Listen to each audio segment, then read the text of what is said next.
Estoy seguro de compartir emociones y esperanzas con varios de los invitados a esta celebración, como lo hiciera cuando hace 25 años, esto que vemos ahora materializado en sólidos edificios era solo una idea. Por cierto, una idea que estuvo lejos de ser unánime. Hubo un tiempo en que personajes del mundo académico de la capital se opusieron a la idea de crear esta institución en la frontera norte. Sus argumentos fueron que no se debería confiar en los fronterizos para hacerlos actores de decisiones que podrían implicar cuestiones de soberanía que afectarían a toda la nación. El tratamiento de esas cuestiones, arguyeron, debería quedar reservado para las instituciones académicas que han tratado esas cuestiones desde la capital del país. La solidez de los muros que ahora son testigos de esta celebración hace obvio que aquellos argumentos fueron derrotados, pero tal derrota no fue automática. Fue ocurriendo conforme los hallazgos de las investigaciones realizadas por los investigadores de esta institución fueron creando espacios en las mentes de cada vez más mexicanos. Varios de los aquí presentes nos propusimos sustituir los prejuicios y los mitos sobre los mexicanos de la frontera norte, sus economías y sus sociedades por hallazgos científicos. Muy frecuentemente, esos hallazgos no eran tan evidentes como los edificios que ahora nos contemplan. Hubo un tiempo en que la imagen del fronterizo en el centro del país era la de un pocho camino a ser traidor a la patria. Para muchos de quienes así nos veían, la evidencia que más los convencía era que los de acá hablábamos con palabras que a ellos les sonaban al inglés asociado a los perpetradores de la pérdida de la mitad del territorio nacional. Muchos mexicanos del centro del país no necesitaban más que oír hablar del bloque o la Marqueta para quedar convencidos de que los norteños de acá de este lado estábamos en camino a traicionar a la patria. Muy pronto, en la historia del Centro de Estudios Fronterizos que antecedió al Colegio de la Frontera Norte, se oyeron los primeros resultados de una investigación científica que demostró que el uso de anglicismos, llamados pochismos en el centro del país, no estaba asociado a lo que se definió como identidad nacional. Mayor sorpresa causó la demostración científica de que en las escalas diseñadas para medir la identidad nacional, entendida esta como sinónimo de lo mexicano, era más alta entre las poblaciones del este de la frontera norte que en la propia Ciudad de México. Truenos se oyeron en el cielo de la capital del país al escuchar tal afirmación de parte de unos pochos de Tijuana. Por fortuna, el lenguaje de la ciencia es universal y no respeta latitudes, así que fue reconocido por algunos insospechables científicos sociales, como el doctor Rogelio Díaz Guerrero, psicólogo de la UNAM, en cuyos hallazgos de investigación sobre sus famosas premisas socioculturales se había basado la definición de identidad nacional de nuestro estudio. También fueron avalados nuestros hallazgos por el sólido prestigio de lingüistas del Colegio de México, como el doctor Luis Fernando Lara, cuya asesoría supervisó lo que en nuestro estudio se definió como uso de anglicismos. Mientras los autores de ese estudio seguíamos parafraseando a Galileo para defender nuestros hallazgos con aquello de "sin embargo se mueve",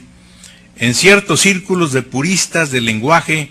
que se horrorizaban cada vez que oían a un tijuanense decir "háblame para atrás cuando tengas tiempo", había un rechazo ideológico a aceptar nuestros hallazgos de que el uso de formas y palabras en la frontera norte, popularizadas por el famoso Tintán Germán Valdés y su carnal Marcelo, no eran un reto a las lealtades nacionales, sino derivaciones sociales de una intensa interacción en la frontera con practicantes de otra cultura y de otra lengua, en procesos sociales no diferentes de los que antecedieron a los surgimientos de muchos de los idiomas actuales. En fin, explicar la metodología que sostenía nuestros hallazgos sobre la ausencia de relación entre la identidad nacional y los usos de anglicismos tan comunes en el discurso de los fronterizos hacía que algunos reaccionaran en el DF como si los del COLEF sostuviéramos hechicerías por sostener conclusiones que resultaban al revés de lo esperado por los etnocentrismos y las xenofobias de no pocos intelectuales de la Ciudad de México. Eso llegó a inspirar en mí una pesadilla recurrente de que varios colefitas que habíamos hecho esa investigación éramos quemados en una pira construida frente a las puertas de la Suprema Corte de Justicia, precisamente donde se ubica un monumento a la fundación de Tenochtitlan, ante una turba embriagada con cantidades navegables del más fino pulque de hebra, que danzaban frenéticos alrededor de una pira que consumía a los fronterizos y redentos. La realidad fue que los mitos de la necesidad de proteger al idioma en contra de la amenaza de su corrupción por los pochismos de los fronterizos fueron cayendo poco a poco bajo la ausencia de una desacreditación de la rigurosidad científica de las investigaciones del COLEF. La visión virginal de la necesidad de proteger al español, de la que hablaban algunos capitalinos, que insistían en la amenaza de que el lenguaje de Tintán acabaría sustituyendo al de los concursos de oratoria como fuente de gloria de los políticos más encumbrados del PRI capitalino. Este mito sucumbió cuando el grafiti de los cholos exmigrantes provenientes del norte se fue incorporando a la subcultura de los chavos banda de los barrios populares de la Ciudad de México. Estos mitos fueron cayendo como habían caído los esfuerzos fascistoides de quienes en otras latitudes y en otros tiempos quisieron proteger al francés o al alemán de su corrupción por los idiomas extranjeros. Luego siguieron otras investigaciones, como aquella con base en la cual nos lanzamos contra el rumor de que el gobierno de Estados Unidos haría una expulsión masiva de mexicanos. Este rumor le fue confirmado al presidente de la Madrid por el entonces canciller Bernardo Sepúlveda, quien se había basado en lo que le presentó una cónsul de México en Estados Unidos como un informe secreto, que meses después resultó ser una fabricación de la cónsul, en documento después descubierto como apócrifo, en el que se hacía referencia expresa a los preparativos de tal disque deportación masiva de trabajadores migratorios mexicanos desde el país vecino. Dado el nivel de la fuente que confirmaba el rumor, que ya se había esparcido por todos los medios nacionales, el presidente de la Madrid le encargó a su secretario de Programación y Presupuesto, Carlos Salinas de Gortari, que investigara la veracidad del rumor. El licenciado Salinas de Gortari le encargó confidencialmente esa responsabilidad a su más cercano colaborador, Pedro Aspe. Este formó un pequeño grupo para realizar la tarea que el presidente de la Madrid le había encomendado, a quien poco después favorecería haciéndolo su sucesor. En ese pequeño grupo estaba un recién doctor de la Universidad de Harvard de nombre Luis Telles. Este le había preguntado al doctor Aspe si deberían tomar en serio las afirmaciones de un tal Jorge Bustamante, en el sentido de que no habría tal deportación masiva. El doctor Aspe me llamó preguntándome si podría ir a México para tratarme un asunto que no podía ser tratado por teléfono. Me trasladé a la Ciudad de México y fui a la oficina del doctor Aspe, en donde me preguntó en qué me basaba para afirmar que no ocurriría lo que de rumor ya había trascendido al ofrecimiento de varios gobernadores a hacer los sacrificios necesarios en su estado para recibir a los migrantes deportados como un gesto de patriotismo y de lealtad al presidente de México. Después de explicarle la metodología de la investigación en la que me basaba para afirmar lo que, por haberlo hecho públicamente, ya había provocado que se pusiera en duda mi lealtad al gobierno de México de parte de un funcionario de alto nivel, Pedro Aspe mandó a Luis Telles hacer lo que se me dijo sería una auditoría académica. Telles vino a Tijuana y no dejó piedra sin levantar para investigar si tenía bases o no mi negación del rumor. Finalmente me dijo que se regresaba a México a presentar su informe sin decirme en qué sentido lo haría. Lo único bueno del rumor es que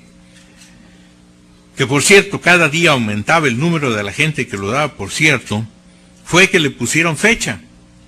El rumor era que el día 5 de mayo de 1985 ocurriría la deportación masiva desde Estados Unidos. Unos decían que con una movilización del ejército deportarían a 1 millón de indocumentados, otros que sería 1,5 millones solo para superar el número de migrantes que Estados Unidos deportó a México en la llamada Operation Wetback en 1954. Nadie aportaba datos, ni nadie llamaba la atención sobre su ausencia, pero todos los días había comentarios en los medios donde surgían especulaciones a cual más de alarmantes. El presidente de la Madrid visitó Tijuana en la víspera de ese 5 de mayo y anunció que su gobierno estaría preparado para recibir a los deportados con un plan de emergencia de empleo. Total, que llegó el 5 de mayo de 1985 y no pasó nada. El personal de la Embajada de Estados Unidos fue entrevistado y hubo varias declaraciones en el sentido de que no tenían noticia de deportación masiva alguna. 2 semanas después del 5 de mayo me llamó Pedro Aspe y me dijo que el presidente de la Madrid había felicitado al secretario Carlos Salinas y que él a su vez le había felicitado y le había pedido que me transmitiera sus felicitaciones al Colegio de la Frontera Norte porque sus investigadores le habían ahorrado a la presidencia de la República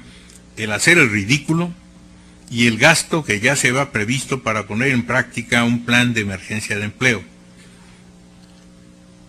Yo le pregunté si sería posible que su jefe me pusiera por escrito su agradecimiento. Y Pedro Aspe se comprometió a intentarlo. Poco después recibí una carta del secretario Salinas de Gortari en términos que al poco tiempo adquirieron una enorme plusvalía política al destaparse su candidatura a la presidencia de la República. Ya desde antes de que surgiera el rumor de Marras, el Colegio de la Frontera había recibido un apoyo de gran magnitud de parte del presidente de la Madrid, promovido por su secretario de Educación, licenciado Miguel González Avelar.